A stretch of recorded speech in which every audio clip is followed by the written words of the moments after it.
yes, I'm going to go over a little bit more ground stuff. I've covered a bit in these tapes. Yes, so I've gone through all the technical stand-ups, etc. But again, this position I'm in, prone position.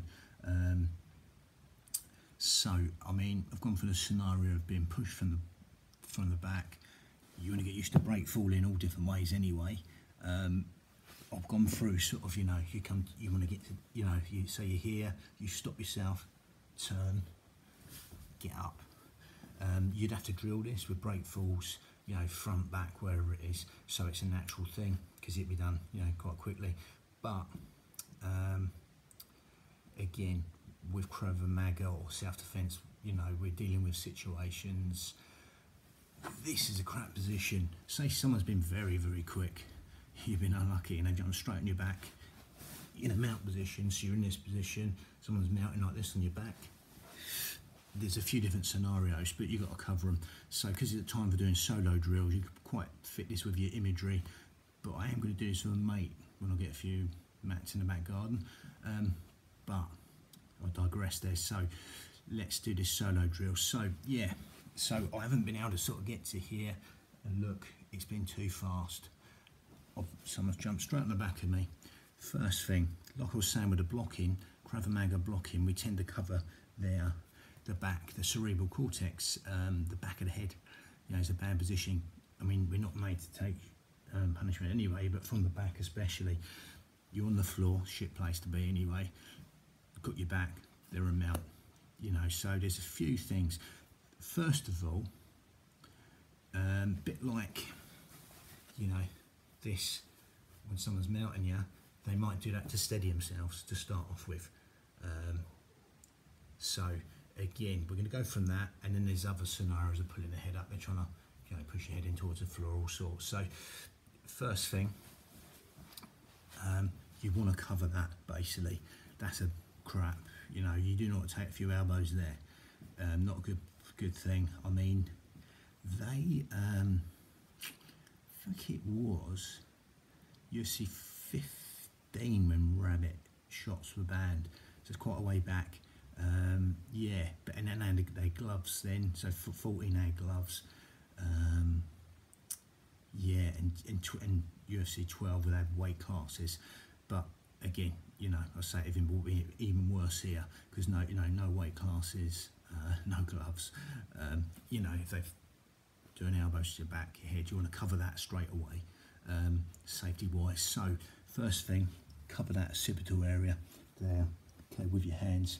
I like the fist because it's a bit more solid. I think here you're relying on it not being as hard. Imagine that they could be, you know, worst case. We're always doing worst case scenarios. This is a worst case scenario. You know, it could be jacked up on drugs, whatever it is, adrenaline as well. So obviously, yeah, if they've done this, they probably haven't got the sheep in the top field anyway. But yeah, so first thing first, cover that occipital. That's your first bet. Yeah, and work a way of getting up. If they're up elbowing, you know, you might be able to get round, and you know, as long as you've got this covered, get to a better position basically, bringing this leg up. There's lots of stuff I'm going to cover, like bridges, hip skips, stuff like that. I want to keep this bit basic. So if they've done that, they've jumped straight on you, they're going to want to steady themselves. So it comes to that again, they might want to, you know, just steady themselves. Sometimes they just go and just grab something, you know, and start, even if they're on top mount.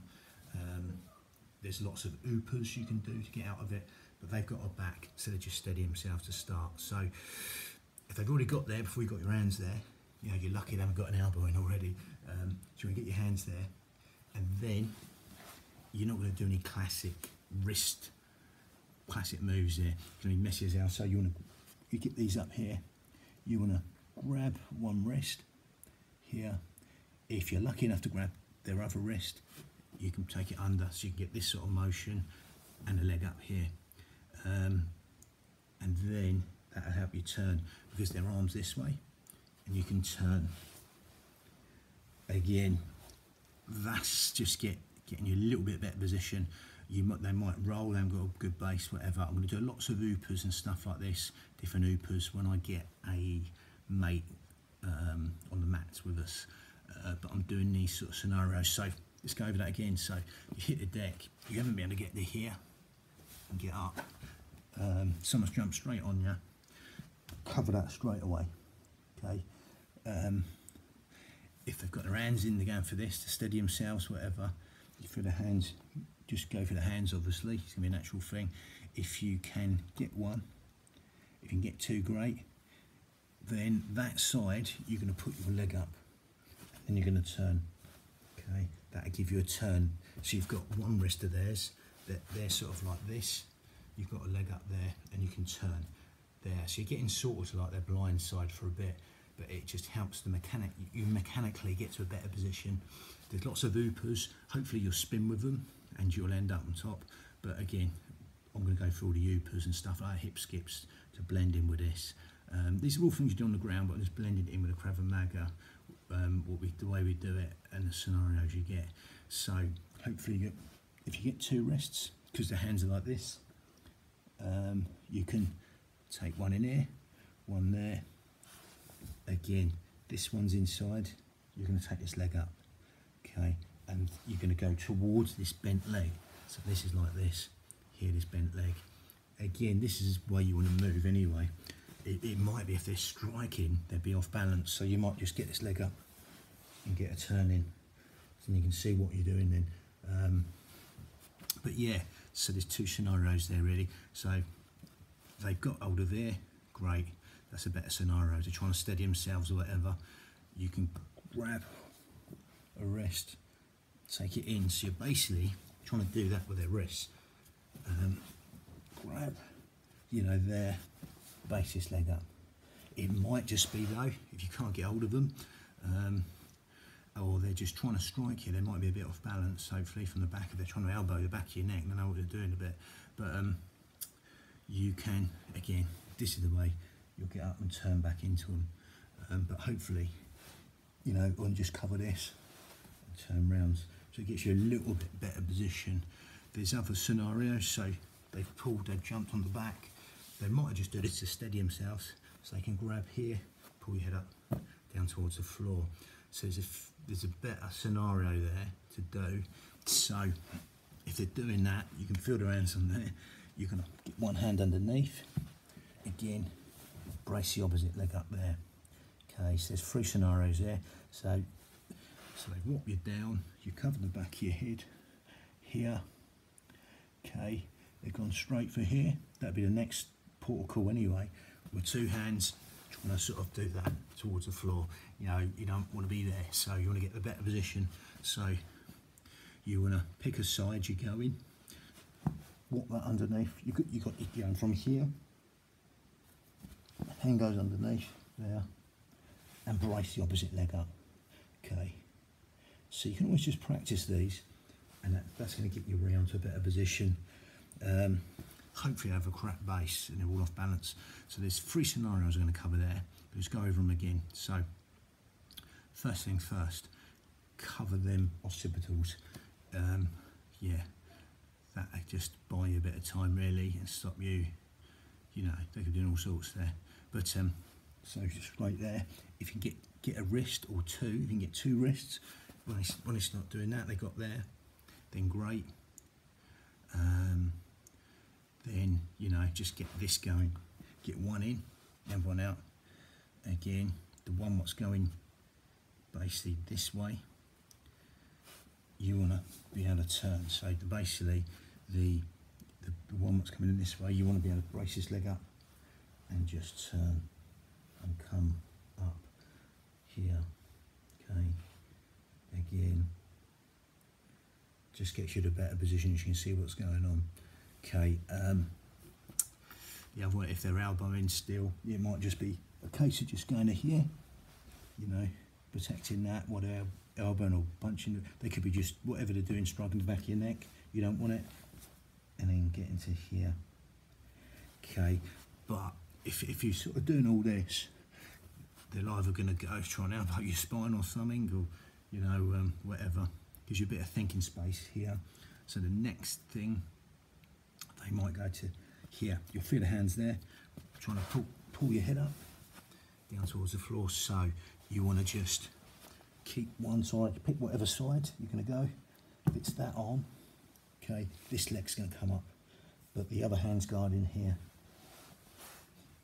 And again, if you can carry on the spin all the way, great, and end up on top, great. But yeah, if they got any sort of base, then they won't. So I'm going to go to oopas and stuff like that next, and hip skips.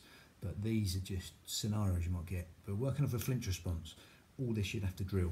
Coming down to the floor, like I said in the other one, coming to here and getting up.